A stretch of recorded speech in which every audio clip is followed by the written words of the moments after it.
అందరికీ సాయిరాం. మహాశివరాత్రి సందర్భంగా సత్యసాయి సేవా సమితి నుండి 12 జ్యోతిర్లింగ మహాకుంభ శివపూజ అనంతలక్ష్మమ్మ గారు మా చేత చేయించారు. ఆ 12 జ్యోతిర్లింగ మహాకుంభ శివపూజ అనగా ఏమి, ఎలా చేయాలి, ఆ వివరణ చాలా బాగా తెలియజేస్తూ మా చేత పూజ చేయించారు.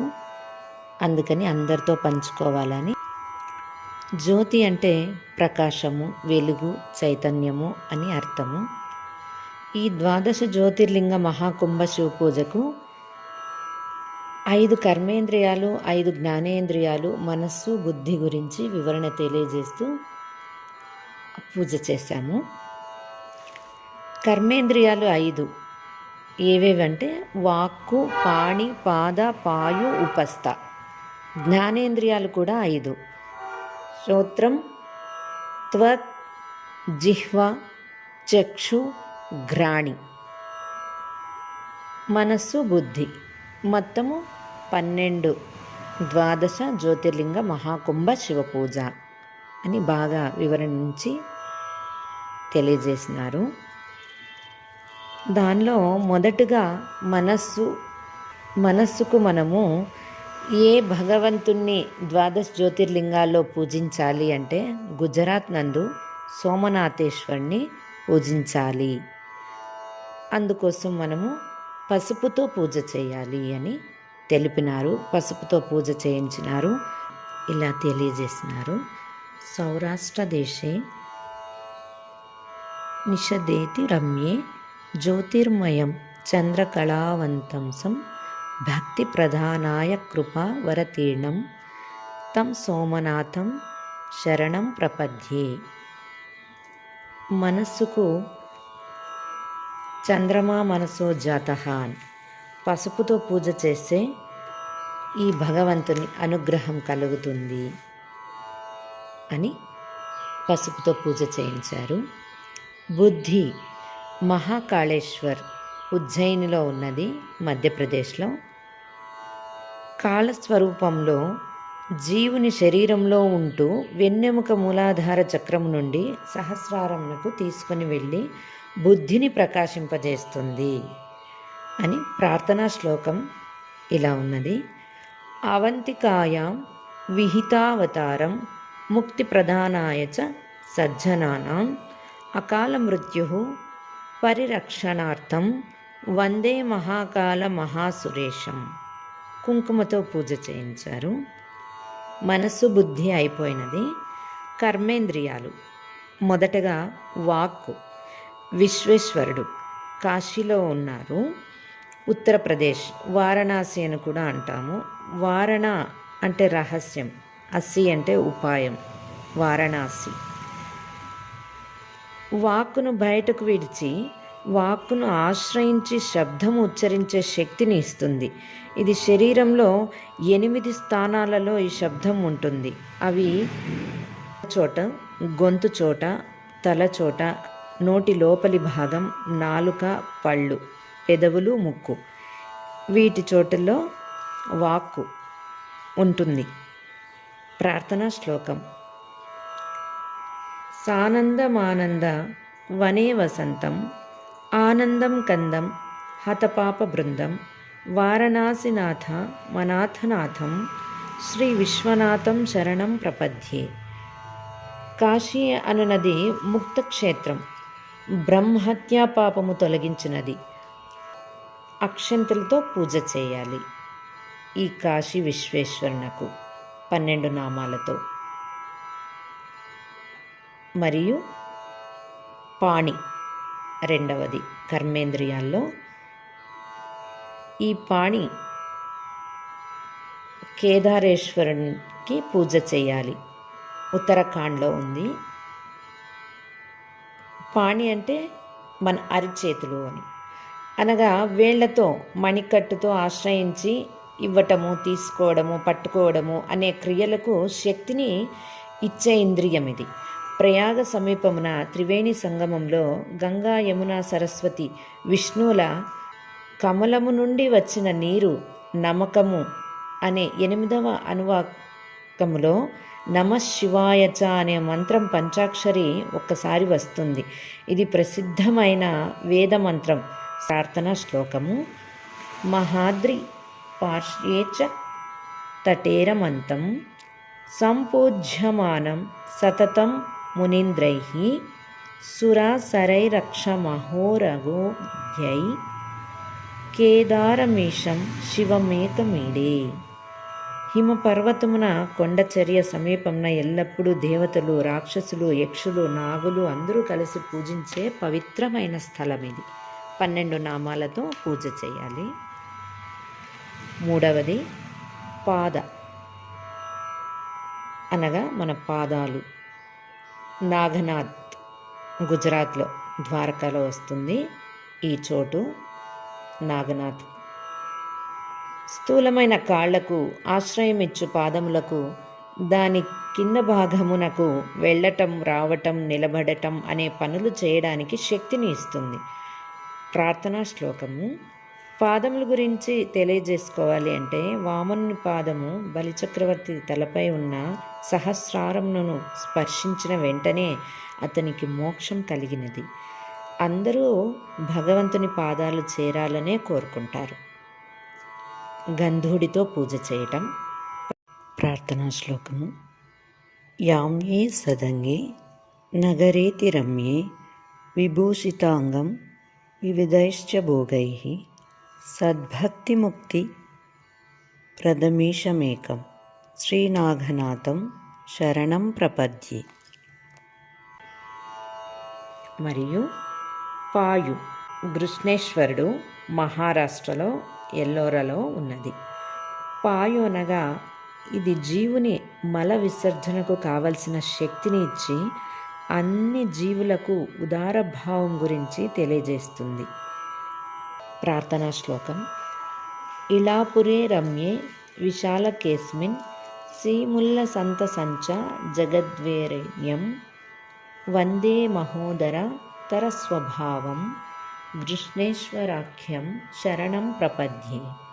విభూతితో పూజ చేయాలి 12 నామాలతో. మరియు ఉపస్థ గుహ్య అని కూడా అంటారు. ఓంకారేశ్వరుని పూజ చేయాలి. మధ్యప్రదేశ్లో అమరేశ్వరుడు. ఉపసేంద్రియమును, గుహేంద్రియమును, జనేంద్రియమును, రహస్య స్థానం ఉపస్థవన్ను ఆశ్రయించి మూత్ర శుక్రమును విసర్జన చేయి శక్తిని ఇస్తుంది. ఓంకారేశ్వరుడు అనగా అకార ఉకార మకార కూడిన ఓంకార హృదయ స్థానంలో ఉండి మానవుని ఉచ్ఛ్వాస నిశ్వాస సమముగా ఉన్నట్లు చేయినది. ఇది ఎవరికి కనపడదు. ఓంకారం బిందు సంయుక్తం నిత్యం ధ్యాయంత యోగినః కామదం మోక్షదం చైవ ఓంకారాయ నమో నమః అని కూడా.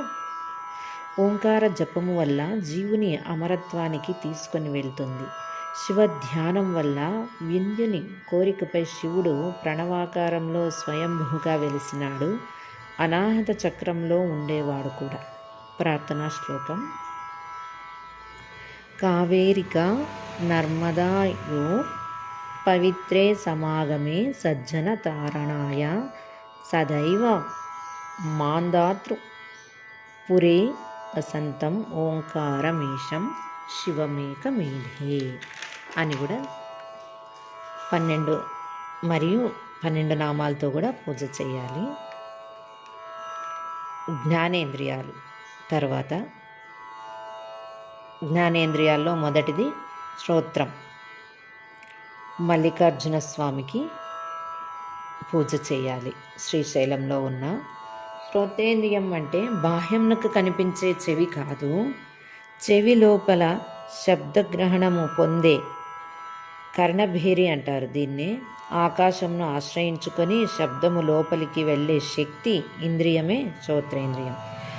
అరణాసురుడు అనే రాక్షసుని భ్రమరము 6 కాళ్లతో ఉంటుంది. ఇది శబ్దంతో సంహారం చేసింది. బిల్వపత్రితో పూజ చేయాలి 12 నామాలతో. మరియు ప్రార్థనా శ్లోకం. శ్రీశైల సంగే విభూతాతి సంగే తులాద్రి తుంగేసి ముదా వసంతం తమర్జునం మల్లిక పూర్వేకం నమామి సంసార సముద్ర సేతుం. మరియు త్వక్ అనగా చర్మం. రామేశ్వరం తమిళనాడులో ఉన్న ఈ రామేశ్వరానికి ఆ రాముని కొలవాలి అని. త్వగేంద్రియము అంటే బాహ్య చర్మమే కాకుండా చర్మమును ఆశ్రయించి ఉన్న అంగములన్నింటికీ అనగా ఎముకలు, నరాలు, కండరాలు అన్నింటినీ కప్పి స్పర్శ కలిగిస్తుంది మరియు శక్తిని ఇస్తుంది, కాపాడుతూ ఉంటుంది. తులసితో పూజ చేయాలి. ప్రార్థనా శ్లోకం.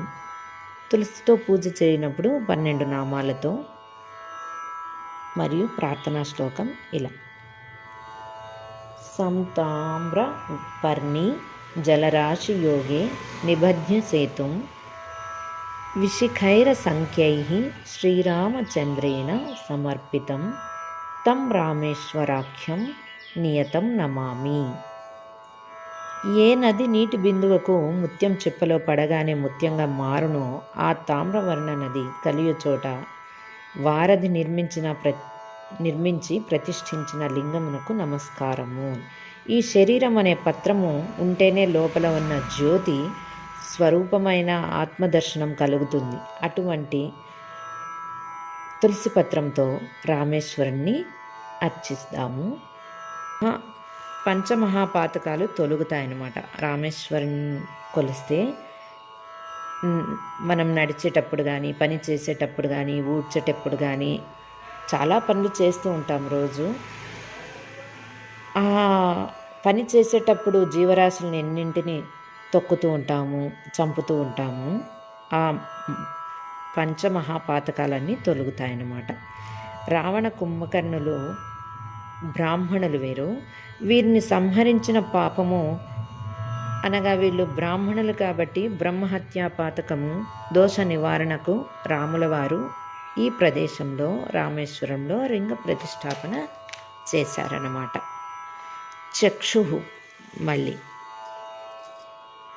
అంటే కన్ను. ఈ చక్షుకి త్రయంబకేశ్వర్ మహారాష్ట్రలో ఉన్నది. చక్షురింద్రియం బయటకు కనిపించే తెల్లగా ఉంటుంది.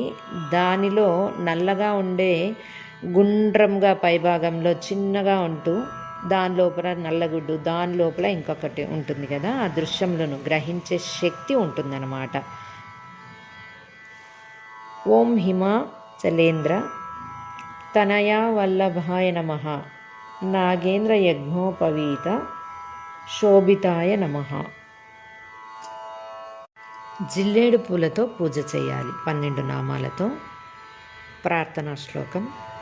సహ్యాద్రి శీర్షే విమలే వసంతం గోదావరి తీర పవిత్ర దేశే యద్దర్శనాత్ పాతకమాశునాశం ప్రయాతీతం త్రయంబకమీశమీడే. తర్వాతది జిహ్వ అనగా నాలుక. నాలుకకు భీమశంకర మహారాష్ట్రలో ఉన్నది. జిహ్వేంద్రియము నాలుకను ఆశ్రయించి నాలుక కొనభాగంలో ఉంటూ రసము, రుచి మొదలైన వాటికి గ్రహించే శక్తిని ఇస్తుంది. మాంసం తినడానికి శాకిని చేత పూజింపబడు వారికి ముక్తిని ఇచ్చువాడు. నాలుక మంచిదైతే అనగా నోరు మంచిదైతే ఊరు మంచిది అని పెద్దలు చెప్తారు కదా. మహాకాలుడు, భక్త కన్నప్ప మొదలైన వారు మనము తెలిసిన కథలు. ప్రార్థనా శ్లోకం. యం ఢాకినీ శాకినీకా సమాజైః నిషేవ్యమానం పిశితాశనైశ్చ సదైవ భీమాది పద ప్రసిద్ధం తం శంకరం భక్తహితం నమామి. తర్వాత శమీపత్రతో పూజ చేయాలి 12 నామాలతో. తర్వాతది ఘ్రాణ అనగా ముక్కు. ఘ్రాణేంద్రియం అంటే ముక్కుని ఆశ్రయించి ముక్కు కొనభాగమున ఉంటూ వాసనాది కార్యములను శక్తినిస్తుంది. తుమ్ములు రావటము, తూర్పు, ఉత్తర, మధ్య, ఈశాన్యపు దిక్కున ప్రజ్వల అనే చోట రాక్షసుల దేవతలచే పూజింపబడువాడు. సకల బాధలను తొలగించినది వైద్యనాథలింగం. తుమ్మి పూలతో కానీ రుద్రాక్షి పూలతో కానీ పూజ చేయడం. ప్రార్థనా శ్లోకం. పూర్వోత్తరే ప్రజ్వాలికాని దహనే సదావంతం గిరిజా సమేతం సురాసురాధిత పాదపద్మం శ్రీవైద్యనాథం తమహం నమామి. సాయిరామ్. ఇంతటితో పూజ ముగిసినది. మహానైవేద్యానికి పంచఫలాలు, రవ ప్రసాదము, పానకము, పెసరబేడలు అన్నీ పెట్టాము.